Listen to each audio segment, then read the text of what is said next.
Oke, baik, saya lanjutkan. Tadi adalah kita sampai pengakuan dan pengukuran hutang dalam negeri sektor perbankan ya. Ini adalah jurnal pada saat pencatatan penerimaan hutang jangka panjang. Pada saat penarikan berarti ya. Jadi uangnya sudah masuk ke dalam rekening kas daerah, kasnya debit, hutang jangka panjang di hutang jangka. Nah, perhatikan setiap kalian mencatat akun ya, sekali lagi mencatat akun itu sesuai dengan namanya. Karena beberapa jenis kewajiban seperti kita ketahui kemarin kita sudah belajar tentang bendara penerimaan, bendara pengeluaran, kemudian konsep accrual basic dan kas basic, semuanya ada keterangannya ya, ada jurnal LO, jurnal LA dan lain sebagainya. Demikian dengan juga nama akun, ini pun harus spesifik, harus sesuai.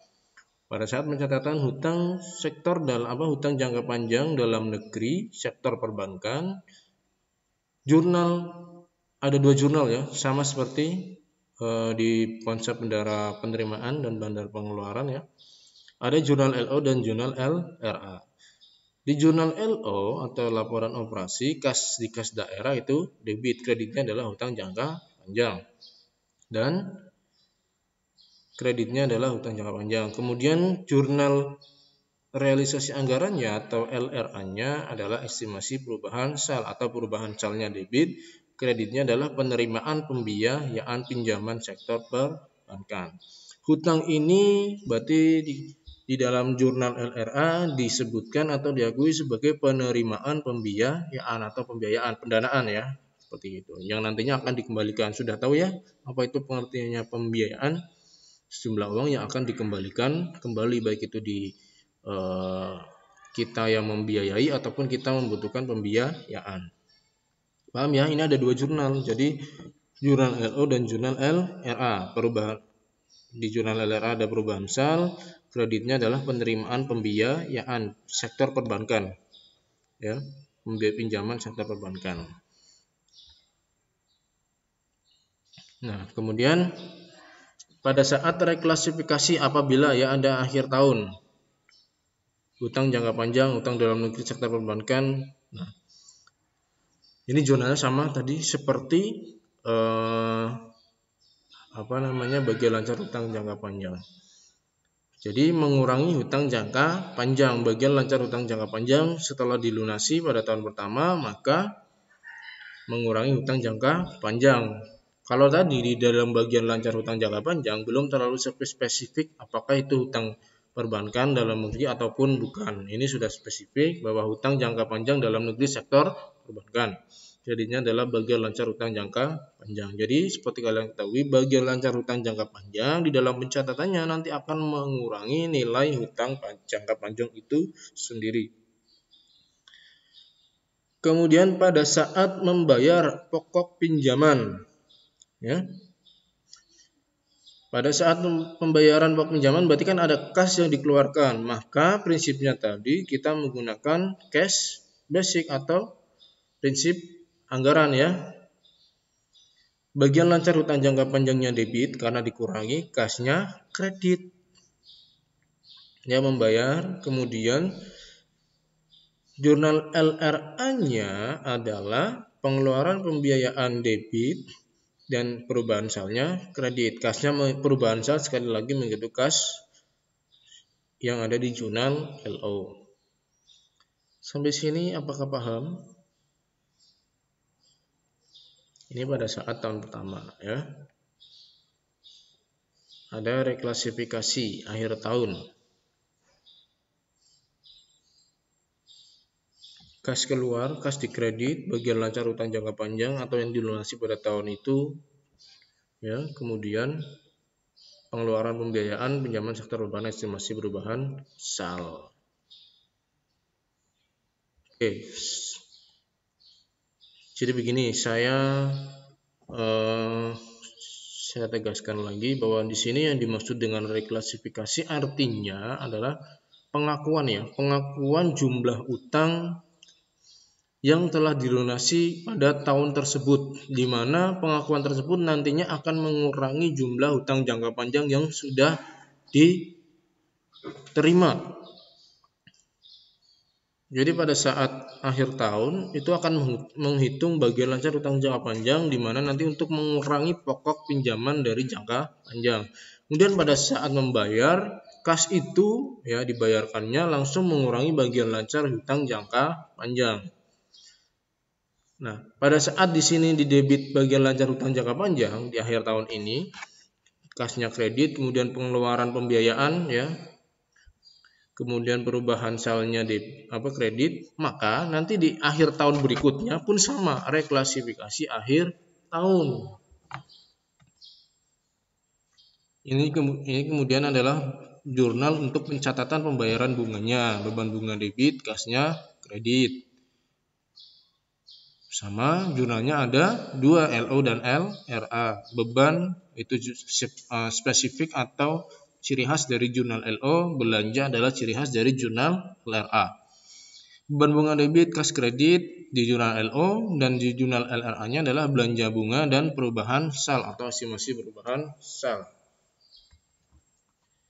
Yang kemudian hutang jangka panjang yang kedua adalah hutang obligasi atau surat utang ya. Obligasi daerah adalah pinjaman daerah yang ditawarkan kepada publik melalui penawaran umum di pasar modal. Jadi yang dinamakan obligasi itu adalah surat utang. Konsepnya adalah begini. Ketika pemerintah membutuhkan pendanaan atau butuh uang intinya gitu ya secara kasarnya, kemudian pemerintah ingin memberikan kesempatan kepada masyarakat agar bisa berkontribusi di dalam pendanaan atau pembiayaan tersebut, maka pemerintah itu memberikan atau membuat semacam surat di mana surat tersebut diperjualbelikan yang nantinya uang tersebut dipakai untuk pendanaan atau pembiayaan, makanya disebut sebagai surat utang. Artinya pemerintah mengeluarkan surat obligasi. Nah, di sini itu ya, obligasi itu tidak serta-merta dijual bebas. Itu ada pasarnya sendiri, namanya pasar modal ya. IDX yang kemarin kalian sudah PKL apa namanya? Kunjungan industri ya, KI di Jakarta itu seperti itu. Tapi produk yang diperdagangkan adalah surat utang. Kalau yang kemarin kalian pelajari di sana itu adalah saham. Ya, modal. Saham ya, modal kepemilikan saham. Kalau ini adalah surat utang. Artinya begini tadi, pemerintah mengeluarkan surat, bentuknya adalah surat utang yang nantinya diperjualbelikan atau dijual ke masyarakat, di mana ketika masyarakat membeli itu sama saja, artinya masyarakat memberikan pendanaan kepada pemerintah. Gitu ya. Nantinya pada saat masyarakat memiliki surat utang tersebut, bisa dikatakan pemerintah masyarakat tadi punya atau mendanai pemerintah di dalam kegiatannya. Jadi pemerintah itu punya hutang kepada masyarakat yang membeli surat atau obligasi tersebut. Karakteristik umum obligasi itu denominasi mata uang surat obligasi atau nilai mata uangnya diturunkan.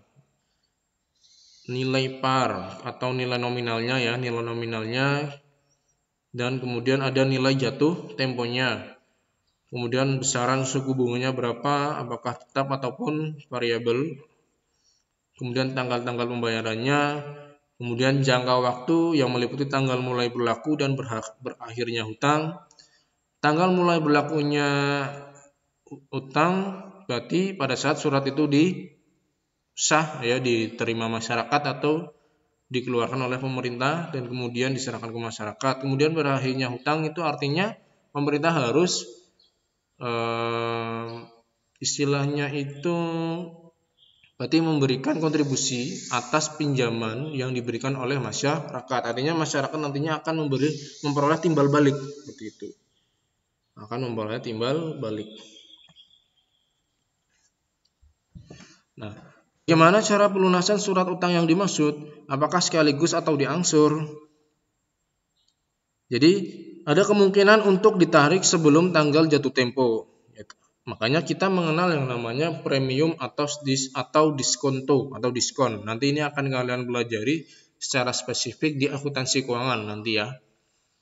Atas penjualan surat utang obligasi yang terjadi karena perbedaan harga par dengan harga jual. Artinya begini, nilai par atau nilai nominal itu pada saat surat utang itu dikeluarkan atau pada saat kalian beli sebagai masyarakat, beli dari pemerintah harganya 6.000. Ternyata pada saat surat utangnya itu di tengah-tengah jalan sebelum jatuh tempo kamu ingin menjual, itu bisa. Nah, pada saat dijual ternyata nilai pasarnya atau harga jualnya itu lebih tinggi, maka kamu dikatakan memperoleh premi atau kelebihan atau untungnya premi. Nah, apabila rugi, jadi nilai pasarnya itu lebih rendah dari nilai yang kamu beli pada saat pertama kali membeli surat obligasi atau obligasi. Jadi perbedaan antara nilai harga par atau nilai nominal, ya, nilai parinya dengan nilai jualnya atau sesuai harga pasar. Kalau rugi itu diskonto, kalau untung atau kamu mendapatkan keuntungan maka disebut premium atau premi.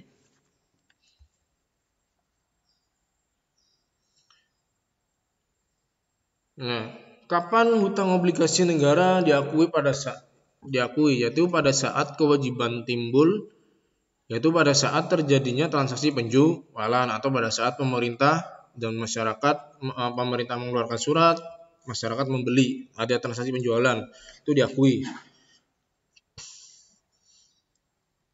Kemudian sehubungan dengan transaksi penjualan utang obligasi, bunga atas utang obligasi diakui sejak saat penerbitan utang obligasi tersebut atau sejak tanggal pembayaran bunga terakhir sampai saat terjadinya transaksi. Jadi pada saat pertama kali surat itu dikeluarkan, itu bunganya itu sudah dihitung atau diakui selama langsung, berarti surat utang dikeluarkan, kemudian masyarakat beli, pada saat itu juga langsung bisa atau langsung mengakui yang namanya bunga.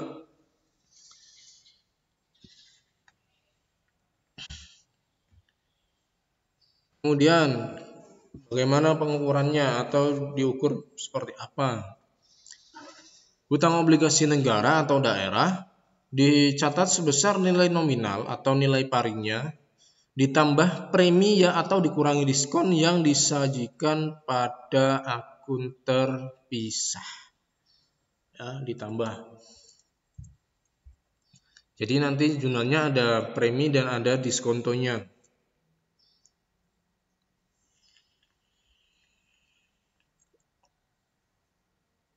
Kemudian nilai nominal hutang obligasi mencerminkan nilai yang tertera pada lembar surat dan merupakan nilai yang akan dibayar pemerintah pada saat jatuh tempo.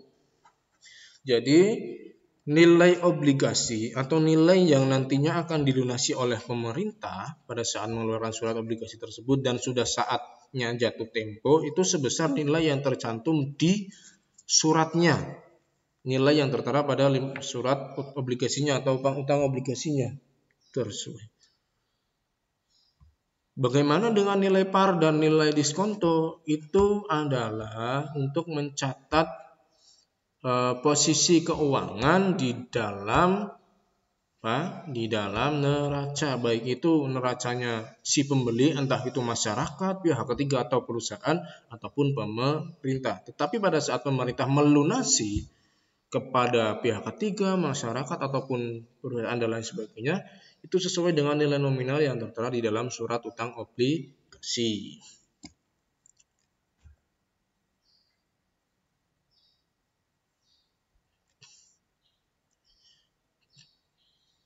Oke, akuntansinya hutang obligasi ini sedikit jelimet ya.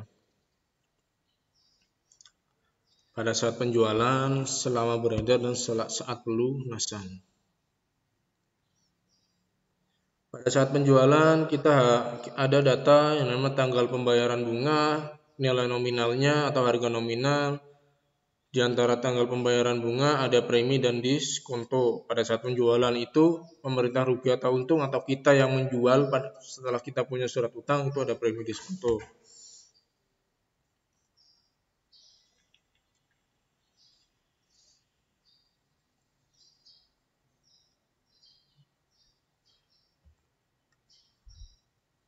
Nah, ini pada saat kita membayar bunga, kemudian nilainya adalah sama dengan nilai nominal, artinya harga yang kita beli nilai parinya sama dengan harga pasar pada saat pembayaran bunga, maka sesuai dia. Jadi pembayaran antara nilai par, ini kasusnya adalah nilai par dan nilai pasarnya itu sama, ya.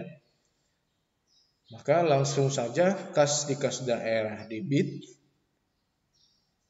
ya, kemudian hutang obligasi kredit. Dan estimasi perubahan salnya debit karena menerima kas, kemudian penerimaan pembiayaan hutangnya kredit. Jadi pada saat berhutang, ya, kemudian membayar bunga sesuai dengan nilai nominal, pemerintah itu kan menerima bunganya, ya. Jadi ketika dari hutang tersebut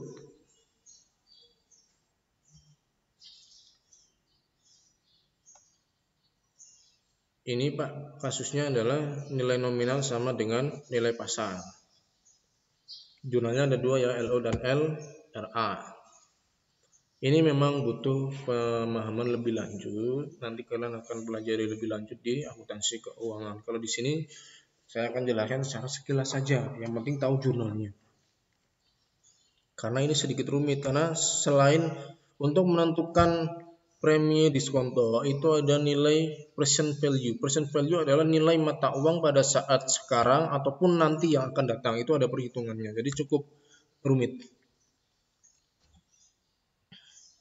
Ini apabila pembayaran bunga di atas nilai nominal atau premi, ya.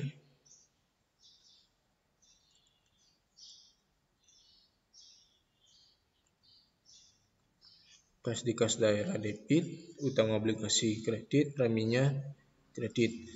Informasi perubahan saldo debit, penerimaan pembiayaannya kredit.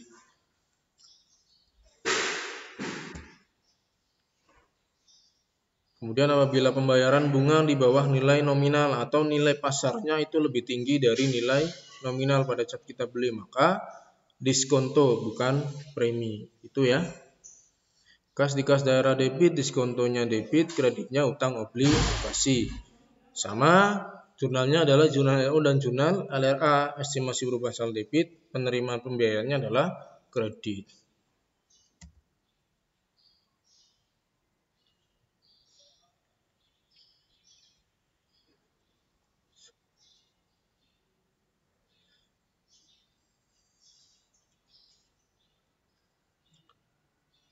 Nah, apabila penjualan atau pembayaran bunganya itu di antara tanggal pembayaran bunga yang harusnya bunga itu dibayarkan dan sebesar nilai nominal, maka jadi begini, saya ulangi, ya, biar kalian paham.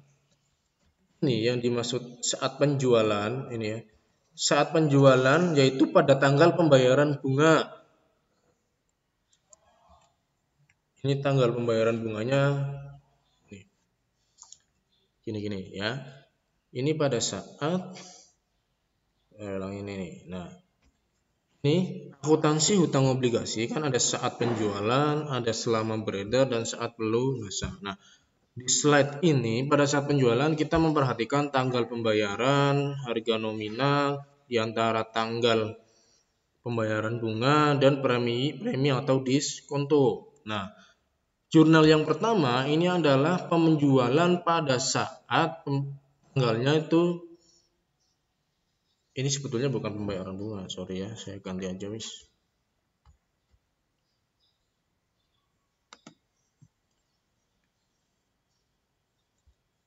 Ini adalah pada saat penjualan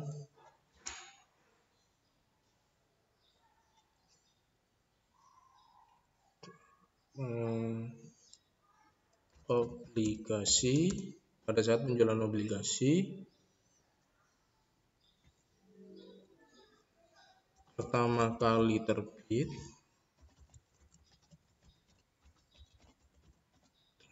dan nilainya sebesar nilai nominal. Nah, ini saya copy aja.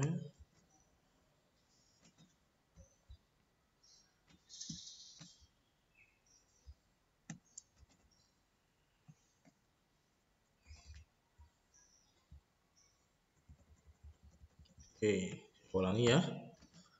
Nah, ini pada saat penjualan obligasi pertama kali terbit dan nilainya itu sebesar nilai nominal. Pada saat pemerintah mengeluarkan surat utang, ini saya ulangi lagi ya, pada saat penjualan obligasi. Yang namanya surat utang kan berarti pemerintah menerima uang, menerima pendanaan atau menerima pembiayaan. Pembiayaannya berupa apa? Ya, sumbernya itu dari surat utang atau dari obligasi. Maka pada saat penerbitan, kemudian nilainya pada saat dijual itu sebesar nilai nominal, seperti tadi, nilai nominalnya sama dengan nilai pasar, maka kasnya debit, hutang obligasi kredit, yaitu sesuai dengan nilai surat utang. Jadi pemerintah akan menerima uang itu sesuai dengan surat utang yang dikeluarkan. Kasnya debit, kreditnya adalah hutang obligasi. Jurnal LRA-nya atau realisasi anggarannya karena menerima kas, maka perubahan saldo debit, penerimaan pembiayaan strip hutang obligasi karena sumbernya dari hutang obligasi kredit. Mengikuti LO-nya hutang obligasi, LRA-nya adalah penerimaan pembiayaan hutang obligasi. Nah, yang ini adalah pada saat penjualan obligasi pertama kali terbit dan nilainya di atas nilai nominal. Maka ada yang namanya premi. Ya. Artinya begini, pada saat pemerintah mengeluarkan nilai nominal di surat utang, ternyata pada saat dijual itu nilainya, mata uang dan lain sebagainya itu lebih tinggi, ya, lebih tinggi. Artinya pemerintah memungkinkan menerima dana yang lebih dari yang tertera di dalam nominal tersebut. Nah, tetapi nominal tersebut tidak bisa diakui sebagai utang obligasi. Itu harus diakui sebagai kelebihan, namanya premi. Nanti sebaliknya pada saat pemerintah menjual surat utang tersebut dibeli masyarakat atau pihak lain, ternyata nilainya lebih rendah dari harga pasar, maka akan rugi. Nah, rugi itu masuknya adalah diskonto. Nah, pada saat ini pemerintah menjual ya obligasi pertama kali terbit, ternyata nilainya di atas nilai nominal, maka kan ada kelebihan. Kasnya debit, kemudian kreditnya adalah hutang obligasi dan premi obligasi, ada nilai lebihnya. Istilahnya laba pada saat penjualan kalau kalian bingung. Nah, ini ya.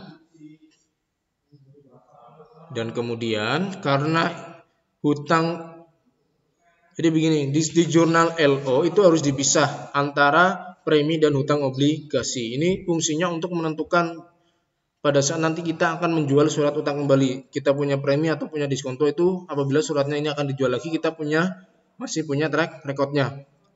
Nanti akan diselisihkan antara premi dan diskonto yang kita kumpulkan. Jurnal LRA-nya, nah realisasi anggaran, hutang obligasi dan premi obligasi ini atau premium obligasi ini menjadi kesatuan, yaitu satu kesatuan penerimaan pembiayaan. Makanya di sini jurnal LO-nya ada 3 akun, yang jurnal LRA-nya ada 2 akun. Perubahan saldonya debit, kreditnya adalah penerimaan pembiayaan hutang obligasi. Nilai ini, nilai yang penerimaan pembiayaan hutang obligasi itu sama dengan hutang obligasi ditambah premi. Itu ya. Nah, ini saya edit dulu biar gampang. Ini adalah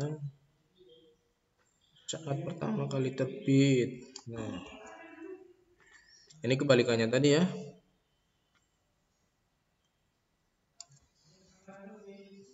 Pada saat penjualan obligasi pertama kali terbit dan nilainya di bawah nilai nominal, kebalikannya tadi.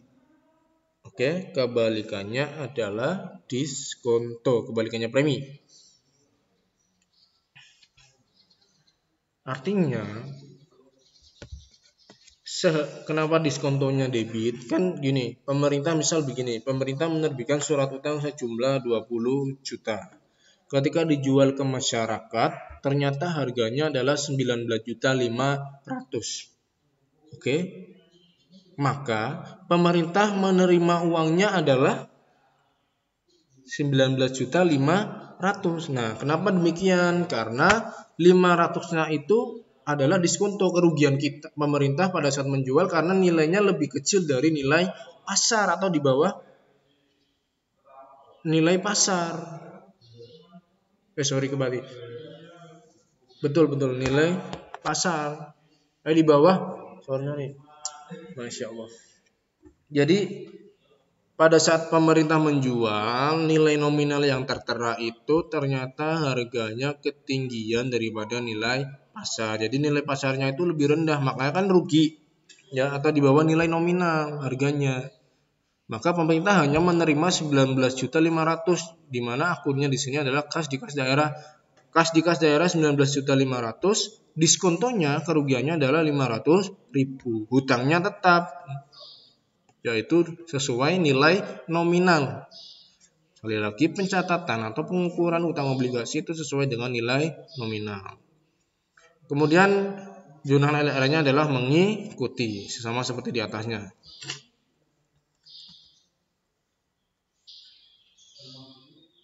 Nah, yang ini adalah pada saat penjualan, tetapi menjualnya pada saat tanggal pembayaran bunga. Jadi begini, tadi ada pertama kali terbit, dan sekarang pemerintah menjual ataupun ketika surat obligasi itu sudah beredar, jangkanya pada saat pemerintah menjual nih, dikeluarkan di pasar 1 Januari. Ternyata dalam perjalanannya surat utang itu kan sudah langsung dihitung bunganya, jatuh temponya, ya.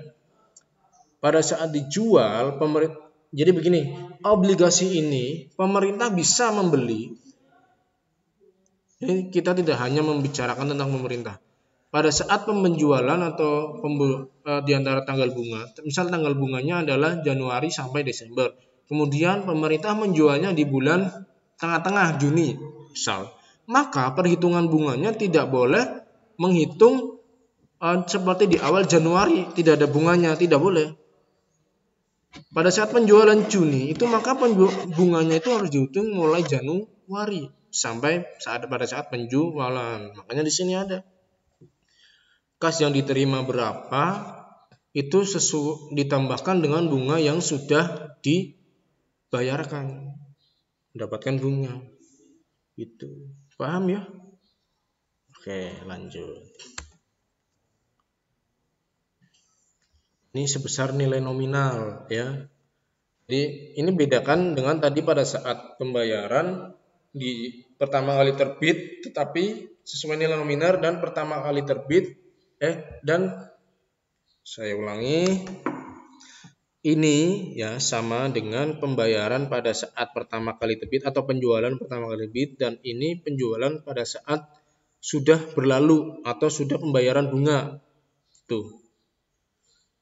Jadi ada komponen beban bunga. Kalau tadi pertama tidak ada, karena pertama kali terbit belum ada bunga, maka tidak ada beban bunga. Nah, ini ada penjualannya adalah di tengah-tengah tahun atau setelah bunga itu berjalan, maka ada beban bunga yang harus dibayarkan atau diterima. Nah, ini di tengah-tengah tanggal pembayaran bunga sama, kasusnya di tengah-tengah, tetapi nilainya di atas. Jadi nanti kreditnya ditambahi dengan premi. Ini sama jurnalnya seperti tadi, hanya ditambahkan beban bunga. Yang membedakan adalah tanggalnya. Pada saat pertama kali terbit maka belum ada beban bunga. Semuanya baik itu diskonto ataupun premi.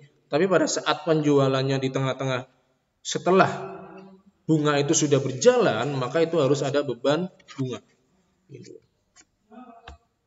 Ya, sama ya.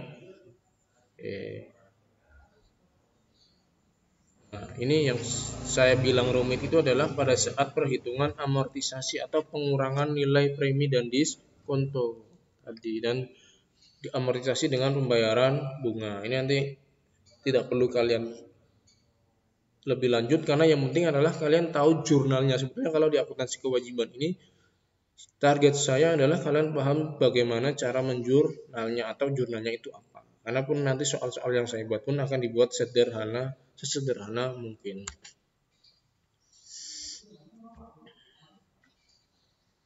Nah,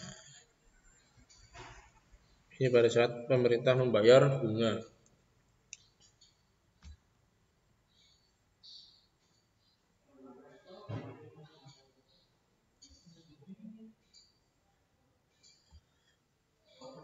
Nah, ini pada saat pelunasan, sebelum jatuh tempo dan saat jatuh tempo. Pada saat jatuh tempo, utang obligasi debit, ya utangnya berkurang, kasnya kredit karena pemerintah melunasi, pengeluaran pembiayaan berkurang atau debit, perubahan sal, kas kredit ya, mengikuti kas. Sebelum jatuh tempo, maka ada utang obligasi debit, defisit pelunasan debit, kas di kas daerah, kredit. Artinya defisit pelunasan obligasi ini yang nantinya tidak boleh diakui lagi sebagai hutang obligasi.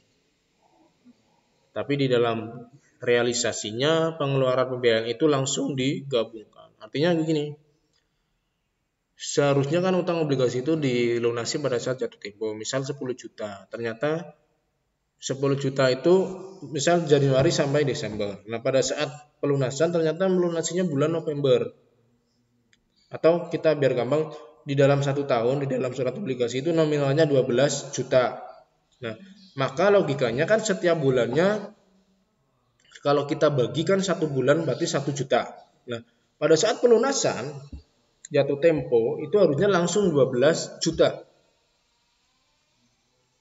Tetapi karena sebelum jatuh tempo sudah dilunasi, misal 10 dari 12 juta dilunasi di bulan Oktober, bulan ke-10. Maka dua bulan seterusnya itu tidak boleh diakui lagi sebagai bunga dan lain sebagainya. Makanya di situ dikatakan defisit pelunasan. Jadi kan gini, pada saat melunasi hutang, semakin panjang temponya, maka semakin besar nominal hutang tersebut yang akan dilunasi, paham enggak?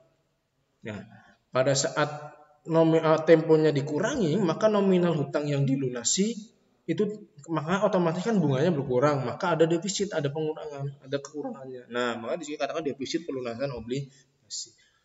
Makanya ada tidak sesuai estimasi pada saat jatuh tempo karena dilunasinya adalah sebelum jatuh tempo. Karena tadi lunasinya bulan Oktober, otomatis November, Desember bunganya tidak dihitung, maka ada defisitnya. Padahal kalau melunasinya sesuai jatuh tempo, maka bunga 2 bulan terakhir bisa dihitung sehingga pelunasannya pasti akan lebih besar. Itu selesai. Baik, itu kalau ada pertanyaan nanti insya Allah saya akan buatkan form. Memang untuk ini ya, obligasi memang butuh pemahaman lebih lanjut. Sementara sampai ini dulu, karena kalau kalian lihat di modul itu masih ada utang jangka panjang yang lainnya. Ini baru sampai utang obligasi. Cukup sekian. Nanti kalau ada pertanyaan, insya Allah saya akan melayani kalian pertanyaan-pertanyaan, termasuk bagaimana contoh soalnya gitu ya. Baik, saya akhiri. Tetap semangat. Wassalamualaikum warahmatullahi wabarakatuh.